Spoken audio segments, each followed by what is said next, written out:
Happy New Year, everyone. My name is Restrepo, and if this is your first time on my YouTube channel, welcome.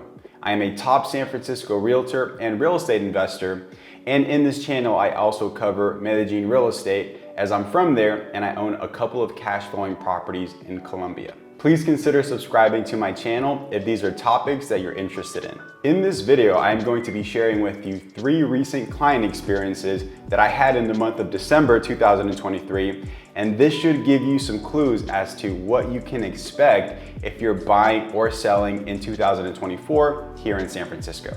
For the privacy of my clients, I will not be sharing any names or property addresses. I will be using aliases though, and you will kind of get an idea of what they faced as they were in the market and what their outcome ended up being. So for the first set of clients, I was working with Richard and Ingrid. Now, they're a very sweet couple. I met them at an open house, as I typically meet a good portion of my buyer clients, and we had our initial buyer's consultation a few days later. I invited them out to coffee, got to know them a little bit better, understand what they were looking for, and I had the opportunity to walk them through the buying process A through Z. So after our buyer consultation, I gathered that Robert and Ingrid were just starting to get their feet wet, but they didn't know if they wanted to buy in 2023. So what we did was I pretty much packed them with all the information that they needed to know, and they still kind of monitored the market and looked at some houses.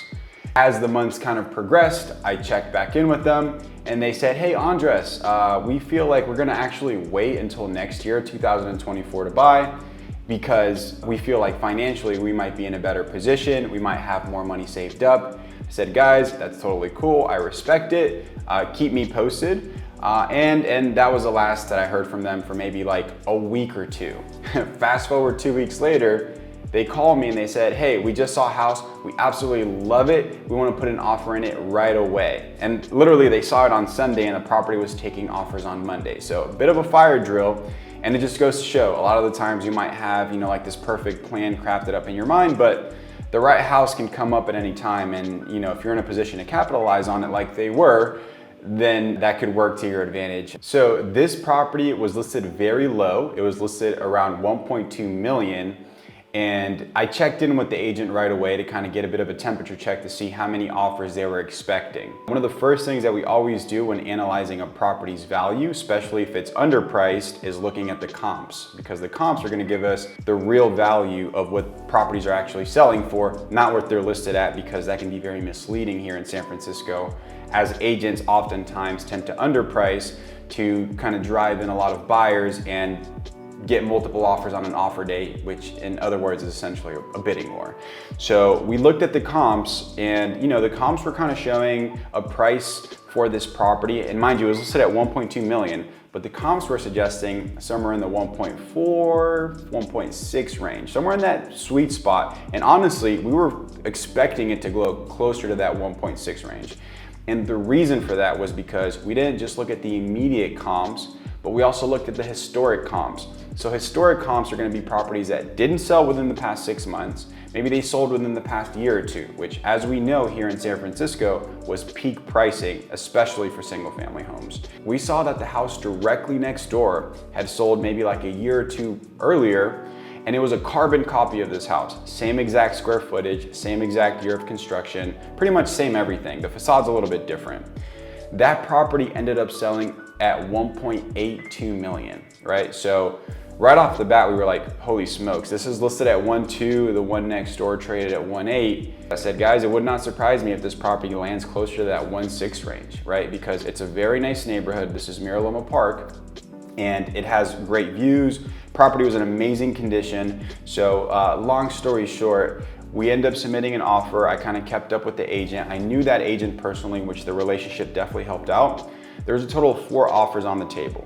We ended up getting the property at $1,435,000, which is amazing when you consider that the property next door sold for 1.8 just like a year or two prior. In that sense, the market is definitely a little bit softer for sellers, but it's great for buyers. And I always like to tell clients this: the market is always good for somebody. It's just who is it good for at this particular time. And historically, San Francisco is a seller's market. Now, what did I really like about this particular instance these clients were able to get into contract with a contingency. And mind you, there were other offers that were maybe a tad lower than ours, but didn't have any contingencies. So how were we able to do that? Again, by being proactive and having conversations with the listing agent up front and letting them know exactly what we wanted to kind of look into in this short contingency period. So my clients had the peace of mind, because these are first-time home buyers making a pretty quick decision. If it's ever possible, I'm going to look to buy my client's time so we can look into things and they can really, sleep on it. So we had a 3-day inspection contingency, and we were able to request repairs. The seller fixed a garage door, fixed some plumbing items. So if you are a buyer kind of heading into that early season 2024, where the market might still just kind of be waking up, these sorts of opportunities might definitely be on the table. Look out for them. Client experience number 2 is for a seller client of ours. So we'll call this client Doug. So Doug owned a condo here in Potrero Hill that he had owned essentially since the late 70s. Now, he lived there for a few years, but it's pretty much been a rental for the past couple decades at least.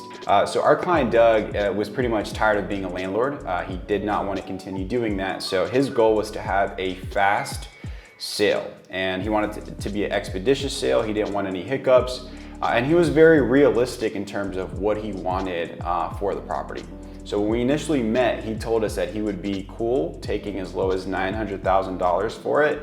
And we told him that we felt like he should not sell it for less than $1 million. So luckily he listened to our advice. He was speaking with another realtor as well. The realtor was saying that because the property is in original condition, it's essentially right next to the highway, that they should list it even lower at $899,000, which is closer to that $900K that he wanted for it. But I actually advised him against this. I said, why don't we price it a little bit higher? I still feel like $1 million is transparent, a realistic price. And he followed my advice, because what I'm finding on the sell side right now is that, generally speaking, properties are starting to be priced closer to value. Underpricing still works, and it might work a lot better for single family homes, but maybe not so much so for condos. And again, this is gonna be on a case-by-case situation. But in this case, this was essentially a fixer-upper, vacant, untouched condo. So what we did is we got to work with deep cleaning the carpet, cleaning the windows, and then what we then did was we got some really good high-quality photos, and we virtually staged the space. Virtual staging is extremely important, especially if you're not going to fully stage the space. And in this case, it really didn't make much sense. A, because the property's in pretty rough shape, and B, right, because our client didn't want to spend that money if there was really no return to be had on it. So virtual staging is still a very good way to kind of captivate the market and show the property kind of like under an interesting light, because if you're scrolling through Zillow or Redfin, you're gonna find that a vacant property is just kind of like meh. So we did that, put the property on the market. The person that then ended up getting the property gave us a full price offer within 12 days of coming on the market. And funny enough, this buyer ended up coming from one of our open house signs, which are very strategically placed around neighborhoods with QR codes, detailed property information, because this buyer wasn't actually actively looking, which is something that happens more often than you think. This is for the sellers out there. If you're interested in a seller's consultation, make sure to reach out. We'll give you a thorough valuation of your property. Client experience number 3 is Frank and Hank. So, Frank and Hank met us like some of our other buyer clients at an open house as well. They were initially looking to buy in, later in 2023. We met earlier in 2023, and they pretty much stuck to their timeline. Now, Frank and Hank were all cash buyers, which we do have a lot of all cash buyers here in San Francisco. I want to say maybe 20 to 30% of the buyers out there are cash buyers. Now, these folks had a pretty generous budget. We were looking for single family homes up to $3.5 million. Now, what we were finding in that luxury market, which in San Francisco luxury market for houses typically begins $3 million and up. Frank and Hank, were initially looking here in Potrero Hill. We also looked at some properties over in Bernal Heights, which is a very comparable neighborhood. They weren't quite finding what they wanted. We had initially came across a very interesting house. This property was a studs up reno, really nice modern construction. description, but the developer kind of like cut some corners, and it looked like they were, you know, they went with like Bosch appliances instead of like Viking or Wolf or Thermador, which you would kind of expect that if you're starting to shop close to that $4 million range. We had submitted a lowball offer, and it wasn't really that low, all things considered, but the developer was just holding out. So this goes to show that in a negotiation, a seller doesn't have to sell if they're not getting the number that they're looking for. We essentially kind of like spun our wheels on that property for a little bit, maybe a week or two, kind of doing due diligence, inspecting and stuff like that, even though our offer wasn't accepted. And the reason we had to do our due diligence up front was because the seller was very against accepting a contingent offer. Because if they accept a contingent offer and it falls out, it might reflect poorly on them, and it could ultimately impact their sales price down the line, right? Because somebody might be scratching their head and saying, why did a buyer back out when you were in contract? What this listing agent wanted us to do was, hey, do all of your investigations up front.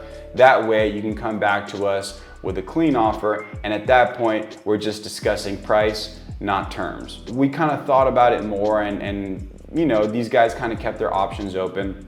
A beautiful house came up in Diamond Heights, which is not a neighborhood that they were necessarily considering as one of their top neighborhoods, but this stunning home comes up, priced well. The agent thought it was gonna sell for more. It turns out, you know, there wasn't as robust of a buyer pool for it, and we were able to get that single family home for $50,000 less than the asking price. We ended up closing at $3,450,000, and these guys got a property that was in immaculate shape. I mean, this home was essentially renovated a couple of years prior by the owner for the owner. And there's a big difference if you're looking at properties that have been developed by a developer for profit versus the level of finishes and quality of work and contractors used for a renovation that is happening from a seller for themselves, or maybe not even a seller, just from an owner to an owner that then later sells a few years later. So these guys ended up getting a beautiful home, one of the